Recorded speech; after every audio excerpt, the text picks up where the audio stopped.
I assume by now that everyone in this room knows about the Fast and Furious scandal. Essentially, short version is the Obama Justice Department funneled 2,000 AK-47 style, 50 caliber rifle style weapons into Mexico, didn't tell the Mexican government about it, and then 2 of those weapons showed up at the murder scene of one of our Border Patrol agents. From the beginning, the administration has tried to cover up every aspect of this down to the fact of the connection between the Border Patrol agent Brian Terry's murder being connected to this government program. And this investigation has been going on for 18 months now. And because we're here with Accuracy in Media, I'm going to focus a little bit on the media angle of how this has been handled. Essentially, the Fast and Furious scandal was broken online by bloggers. It wasn't broken by mainstream media reporters. It wasn't broken by more mainstream or bigger outlets online. It was broken by small bloggers who were doing citizen journalism.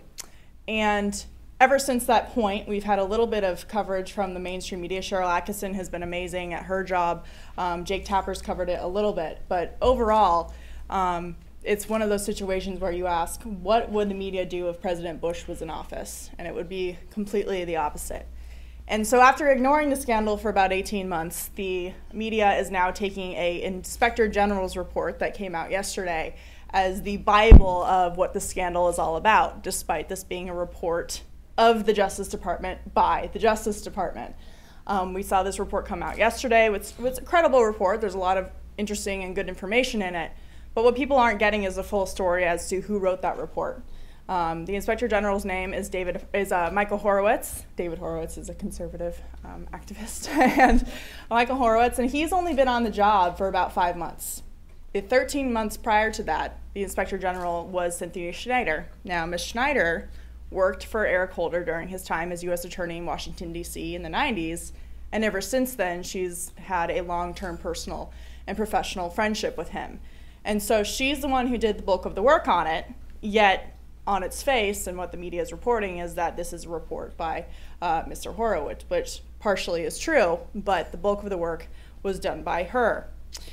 Not to mention, this is something the media has decided to gloss over as well. The Inspector General report this time was allowed to be edited and looked at by all of the people involved in Fast and Furious, meaning people like Eric Holder and all of the people named in this report had a chance to take a look at it, comment on it, and ask for revisions and things that weren't factual in the report.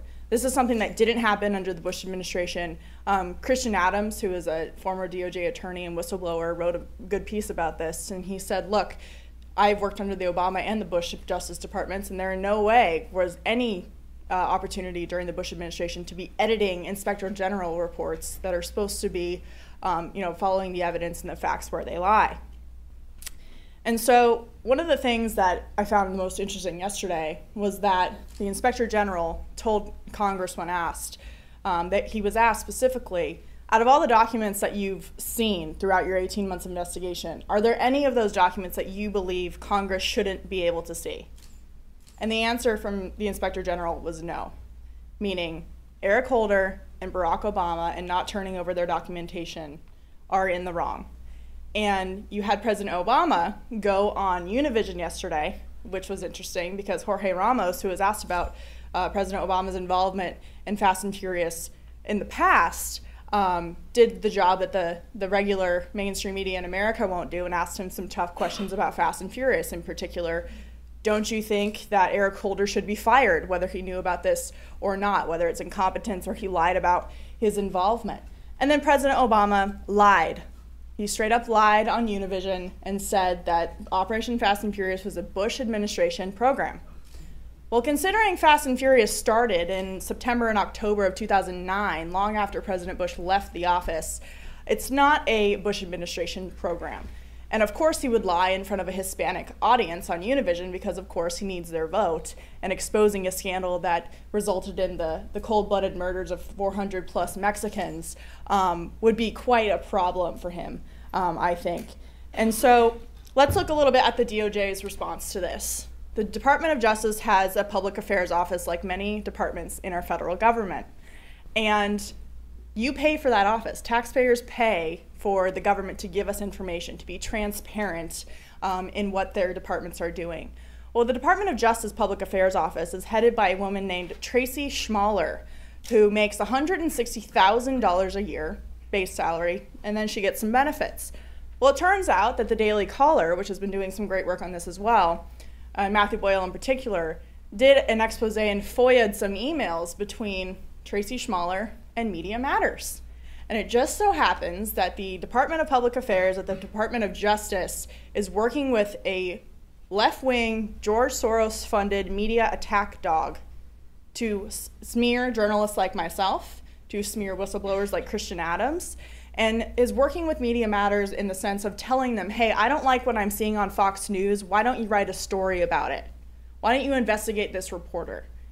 And so the Justice, and this is what happened with my book. When my book first came out, there was a reporter from the Free Beacon who emailed the Justice Department to ask a specific question about something in the book. And the Justice Department responded with an official DOJ email address and said, you're going to have to refer your question to the FBI, but in the meantime, I've been instructed to give you this link.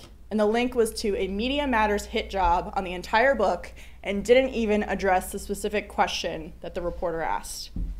And so here we have an administration who promised to be very transparent with the press, and yet their top person in the Department of Justice, of all places, is working with an outside leftist-funded group to smear reporters who are exposing and embarrassing their corruption as if we can embarrass them more than they've already embarrassed themselves, right?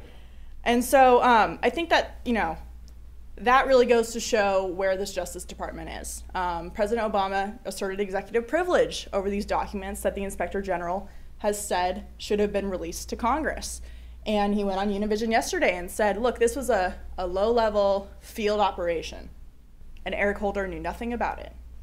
Well, if that's the case, then why is the executive privilege from the President of the United States necessary in this case? He's either abusing his power, or there's more there with the White House that we don't know. And you go back to the testimony yesterday, and the Inspector General said it was impossible to get any information from the White House about their role in Fast and Furious. And as a flashback, there were senior advisors on the national security team at the White House receiving emails about Fast and Furious. In particular, one of them, his name is Kevin O'Reilly, and we found out about his involvement about a year ago, in July, at the end of July 2011. As soon as that became public knowledge that he was receiving emails about this, guess what happened? They shipped him off to Iraq and made him unavailable for comment to the press, unavailable for comment to the Congressional Oversight Committee, and unavailable to the Department of Justice Inspector General for a full report. So just to wrap up real quickly, because I want to take a couple of your questions if you have them.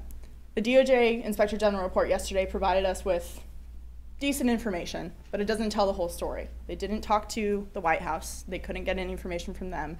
Homeland Security and Janet Napolitano refused to provide an ICE agent who was working side by side with ATF on Fast and Furious. And a lot of the people involved in this lied to Congress, and I really don't expect them to tell their Inspector General the report, or the truth when it comes to what their actions were. And so with that, I'll take your questions, and I hope that I gave you a little bit of an update. Obviously, it's a huge story that I can't really talk about in 15 minutes, so any questions that you have, I'd be happy to take them. How about Lanny Brewer was one of the people named in there. Yes. And doesn't part of the case that Holder didn't know anything about this hinge on the fact that he didn't read memos he apparently or doesn't know email how to read. From his deputy? Yeah, so Eric Holder, 30 minutes after the Inspector General report was released on Wednesday, released his own football spiking kind of statement, essentially saying, I'm clean, everyone else is guilty, I'm going to have to let some people go, it's so sad, but they were great employees, and here are why they are such great employees of the Justice Department and why you should uphold them and thank them for their service. In that statement, he said, as I've been saying for 18 months in congressional testimony, the Department of Justice never attempted to mislead Congress, which on its face is a lie. There was a letter sent to Senator Grassley's office in particular on February 4, 2011, denying gun walking was happening flat out and telling Senator Grassley, essentially, that the whistleblowers bringing these allegations were crazy and disgruntled employees, which, by the way, I want to mention the IG report completely vindicates whistleblowers while it holds their supervisors accountable. So that letter was emailed back and forth with Lanny Breuer between his DOJ email address and his personal email address, between lower level, but also at the same time senior DOJ officials, because they're editing it. They were coming up with their message, what they were going to say. The emails between say, well, we need to craft our message. How are we going to deny these gun walking tactics are happening? They submit the letter to Congress, and it takes them 10 months to retract it, which is something that doesn't happen. You don't just retract letters. And why was it retracted? Because it was so misleading and full of falsehoods that it couldn't stand as truth in the congressional record. And yet you have the Attorney General coming out on Wednesday and saying, I knew nothing about it, the report says so, and by the way, we didn't ever mislead Congress or attempt to give them false information. Yes? Remember there are 14 employees. There are 14 employees that are going to have to take the fall for this. I thought that's what I read in the paper. Mm-hmm. Is it fair to say that there might be someone like yourself, those would be disgruntled employees who might want to share information, kind of even the score? But yeah, I think it's going to get, some people are saying that this is going to be the end of this investigation, when really, in my opinion, it opens up a whole nother can of worms to say. And the reason is because once they start getting into criminal prosecutions, that's when they're going to start looking at plea deals. That's when they're going to start looking at who really knew what and when. And I think we're going to see these lower level officials who have already come out, by the way, and said that a lot of what the report is saying isn't necessarily true. In terms of what are told. And I don't want to blame the Inspector General for this, because he is simply telling us what people told him. And you can't help if people are not exactly telling him the truth within the Department of Justice. And so I think it'll get really interesting to see what people are willing to share from this point forward when they start facing the consequences for someone else's actions. The Inspector General can only refer names to the Attorney General for discipline of Eric Holder's subordinates, which Eric Holder said on Wednesday he wasn't, because of privacy acts, he wasn't going to disclose exactly what was going to happen to those people. But it's my understanding, I'm not an attorney, but it's my understanding that the Oversight Committee can bring criminal charges against those involved for actions they took in Arizona through Fast and Furious, and also for possible perjury charges and obstruction of justice, things like that. And so in terms of what Congressman Issa is doing, it's my sense, based on what came out yesterday, and I talked to him actually in Tampa during the RNC, he doesn't care who gets elected in November. This isn't going away. Yesterday, they scheduled another hearing with the Inspector General, who's going to continue looking into this for January of 2013. And his understanding, he's put too much into this, and we still don't have enough answers to quit now. And so, he still has 2 new reports that are coming out. The previous one they gave us, it was in August, I believe, that was around 400 pages with total 2,000 pages because of all the attachments and documentation. So it's not going away, and he said yesterday they still have a lot of work to do, despite the fact that they got some new information with this OIG report. Well, not necessarily, because the reason they took 2 votes is because they took a civil contempt vote and a criminal contempt vote. Now, the criminal contempt vote is dead in the water. It was before they even took the vote. The civil side is moving forward. What that means is in August, the Oversight Committee served Attorney General Eric Holder directly a contempt of Congress citation.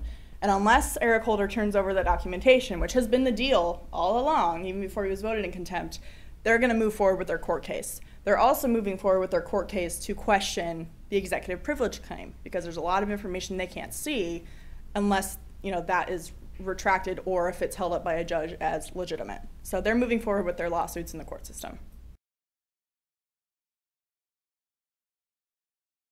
Because the criminal side goes straight to the U.S. Attorney in Washington, D.C. And the U.S. Attorney in Washington, D.C. isn't going to prosecute his own boss. And the way that went down is what you should know, because this is another example of how the Justice Department really isn't interested in looking at things objectively. Before the House even took their votes, which were bipartisan, by the way, Democrats and Republicans held Attorney General Eric Holder in contempt on both counts, more for the civil side, which had more teeth. The U.S. Attorney in D.C. and the Department of Justice had decided before the votes were even tallied that they weren't going to even look at the charges and they were going to drop them. So they were not interested at all in looking at what actually went on here. In your opinion, a lot of people speculate that the motive behind the operation in the first place was to sort of pave the way for greater gun control. Mm-hmm. Your opinion of that and the best evidence? I think that still stands. I mean, yesterday the Inspector General said he didn't necessarily look for a motive or find a motive, but that doesn't mean it's not there. It's like you get into the definition of what is. If you go through the report, you can highlight as many multiple times the long gun reporting measure that they keep talking about, the discussion of changing gun laws. That's gun control. The long gun reporting measure, which they actually now have in southwest border states, which they justified because of what was happening through Fast and Furious, is gun control. And so they can talk about all they want about how it doesn't exist, but the fact is the emails show them pushing for it. There are multiple instances in the Inspector General report, in the documentation from the congressional reports, and from all the sources that I've talked to, whether it's whistleblowers or DOJ attorneys who are saying, yeah, the goal was to regulate out of business, not legislate out of business. And so I think that still stands. And one last thing, can I? Go for it. Because we also had Solyndra in your title, so just as sort of symptomatic of greater corruption in the administration. And well, Solyndra, I mean, when taxpayers are being nicknamed the Bank of Washington by Solyndra executives of these green energy companies, I don't think this president understands that government is only funded through the hard work of the American people. The Bank of Washington doesn't exist. It's the Bank of the American people. And in that case, they knew Solyndra was going to fail before they issued the loan. They issued the $500 million loan anyway. They went bankrupt. Taxpayers are out $500 million. They made excuses for it. And then there was another congressional fight when Congress subpoenaed the White House for information and emails about Solyndra, which shows that they're not very open, they're not transparent like the president promised he would be, and they think that they're above the law in the sense that they don't feel like they have to comply with congressional subpoenas like the rest of us do. And so it is a systematic problem, whether it's with the Justice Department, the White House. They don't feel like they have an obligation to Congress and for Congress to really be the balance of power, which is the way it was set up and for a reason. Okay. All right. Thank you very much. Thank you very much. Your turn. Thank you. Thank you so much. I appreciate it. Sorry for the... Because he will implement the proposals that the Republican Congress has pushed to cut taxes by $5 trillion, skewed to the wealthy, can't pay for it. That will add burdens to the middle class, to slash education, to slash research and development. He could get those votes for those proposals, but they're not the right proposals for the country. Is there a new proposal, a new plan, something different that will happen in a second Obama term, or is this stay the course? Is that the message? Look, as I told you, the president has a series of specific proposals around education, around energy, around manufacturing. We need a long-term plan, Candy, not taglines for a show like this 30 days before the election. The president has had a view from the beginning about how you lay the foundation for real, sustained growth. Quickly.